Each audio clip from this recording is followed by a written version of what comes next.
Hola, soy Renos Bakis, economista principal del Banco Mundial y su anfitrión de Acelerar el Desarrollo, Ideas para el Impacto. Este no es un podcast típico, es una conversación impulsada por la IA, presentada por el Instituto del Banco Mundial para el Desarrollo Económico, donde analizamos las últimas investigaciones con un objetivo en mente: convertir grandes ideas en un impacto en el mundo real. Empecemos. Gracias por la presentación, Renos. Es realmente un placer estar aquí hoy para hablar de un tema tan importante. Sí, pues es un problema global que afecta a muchísimas personas, ¿no? ¿Cuáles dirías que son los principales factores que impulsan la migración en este momento, según tu experiencia? Si lo analizamos, la migración se está convirtiendo en un tema económico clave para países de todos los niveles de ingresos, y eso se debe a dos grandes fuerzas: las transiciones demográficas rápidas y el cambio climático. Las transiciones demográficas. Claro, supongo que tiene sentido. Se habla mucho del envejecimiento de la población. ¿A eso te refieres? Exactamente. Es un factor enorme. Los países de ingresos altos están envejeciendo muy rápido. Por ejemplo, en 2022, el 19% de la población tenía más de 65 años y se espera que ese número llegue al 29% para el año 2050. Ese es un cambio significativo. Entonces, estás diciendo que la población en edad productiva está disminuyendo en relación con la población mayor. Eso mismo. En los países de la OCDE con ingresos altos, la proporción de adultos en edad productiva por cada persona mayor bajará de 2,9 en 2022 a menos de 2,0 en 2050. Y no solo pasa en los países ricos. La población de muchos países de ingresos medios a altos, como Italia, también está envejeciendo rápido. Se proyecta que la población de Italia se reduzca casi a la mitad, llegando a 32 millones para el año 2100. E imagino que eso genera una escasez de mano de obra, ¿no? Sin duda, estas tendencias están provocando una competencia global por trabajadores.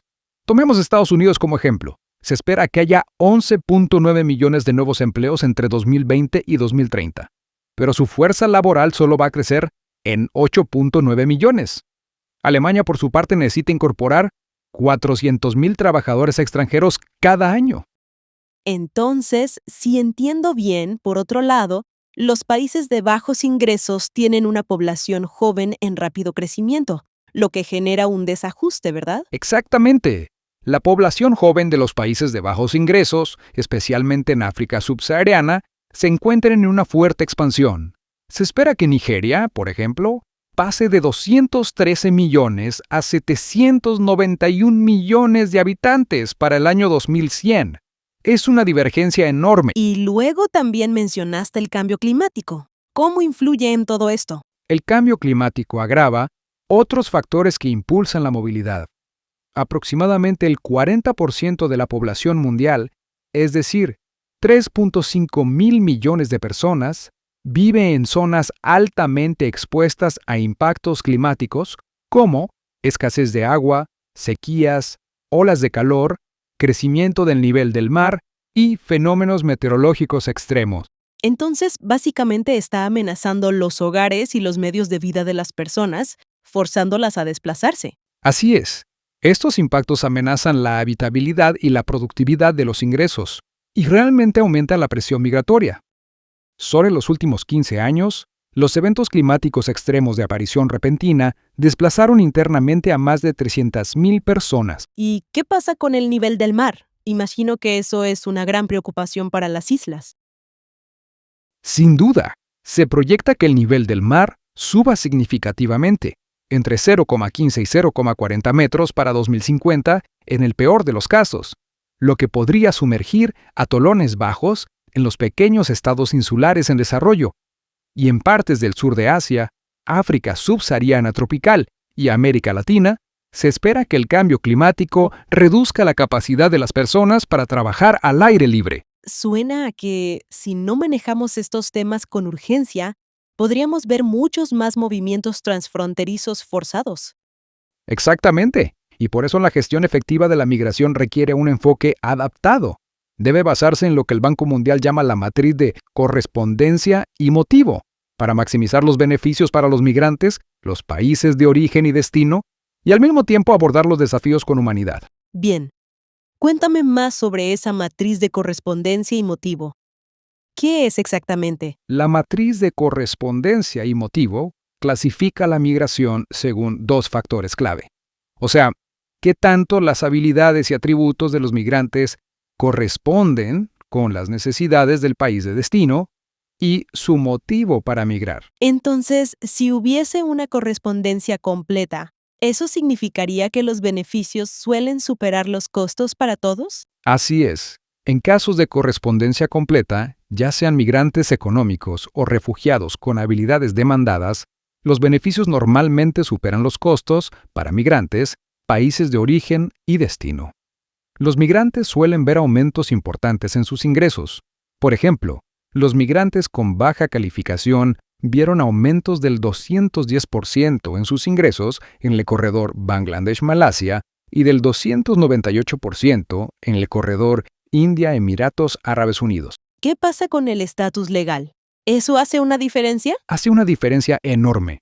Tener un estatus legal mejora significativamente esos beneficios. La regularización de ciudadanos venezolanos en Colombia, por ejemplo, llevó a un aumento del 35% en ingresos y del 10% en empleo formal. Y los países de destino también ganan con las contribuciones laborales. En 2018, el 27% de los médicos y el 16% de las enfermeras en 18 países de la OCDE nacieron en el extranjero. Así que no se trata solo de cubrir vacantes, sino también de las contribuciones fiscales, ¿no? Exactamente. Las contribuciones fiscales de los migrantes en países de la OCDE suelen ser incluso más altas que las de los ciudadanos nativos, y los países de origen se benefician enormemente de las remesas, que alcanzaron aproximadamente $605,000 millones en 2021 para países de ingresos bajos y medios.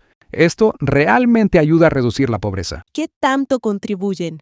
En Nepal, por ejemplo, hubo una reducción del 40% en la pobreza en las aldeas con mayor emigración entre 2001 y 2011.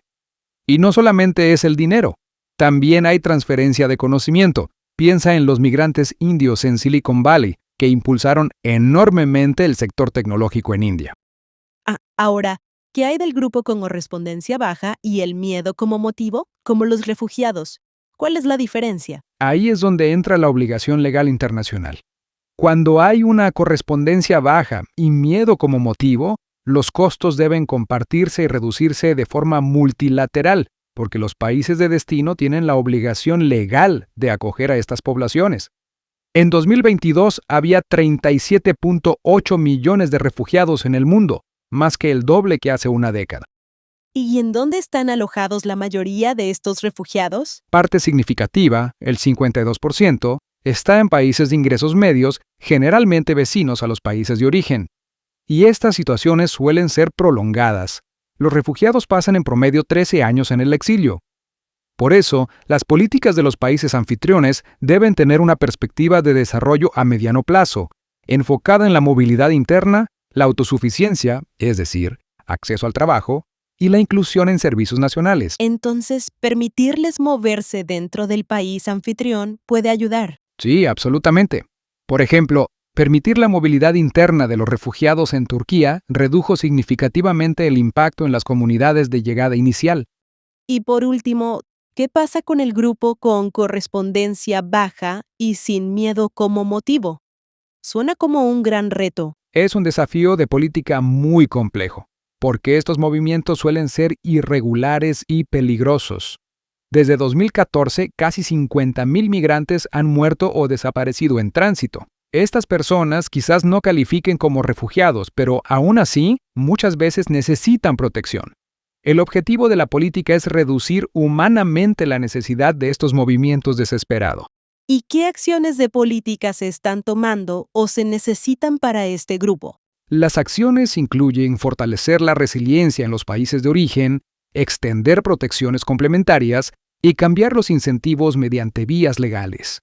Los países de tránsito, que a menudo cargan con una gran parte del peso, necesitan cooperación bilateral con los países de destino para gestionar estos movimientos de manera efectiva. Suena a que la cooperación internacional es clave en todo esto. ¿Cómo se ve eso en la práctica? La cooperación internacional es esencial para una buena gobernanza migratoria.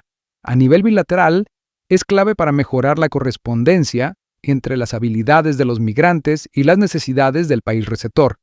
El programa de trabajadores agrícolas temporales de Canadá, por ejemplo, trae 20,000 trabajadores al año desde México y el Caribe, y las alianzas globales de competencias financian programas de capacitación en los países de origen.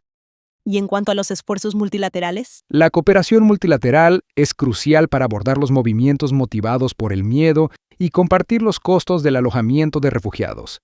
La Ventana para Comunidades Anfitrionas y Refugiados de la Asociación Internacional de Fomento ha proporcionado 6,000 millones de dólares a 17 países de bajos ingresos que acogen refugiados. Y el Mecanismo Global de Financiamiento Concesional ha aprobado 725 millones de dólares en subvenciones. Iniciativas regionales como el Proceso de Quito entre países latinoamericanos ayudan a coordinar la respuesta a la migración venezolana. más allá de la cooperación internacional, ¿qué hay de las reformas de política interna? ¿En qué deberían enfocarse los países de origen y destino? Los países de origen deben integrar la emigración laboral en sus estrategias de desarrollo.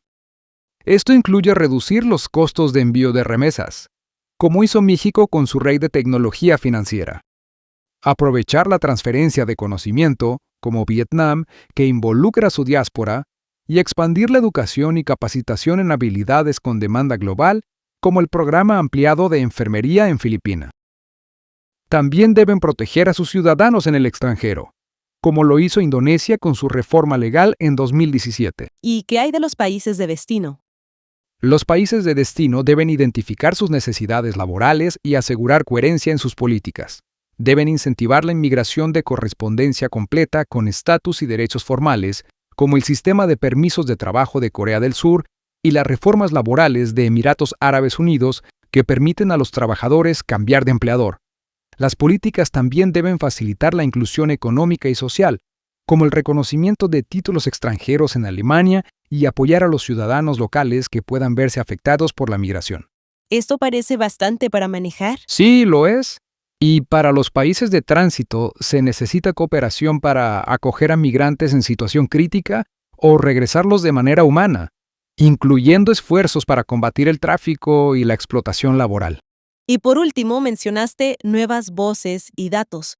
¿Por qué tienen tanta importancia? La reforma migratoria es un proceso político que requiere que se escuchen nuevos grupos de interés.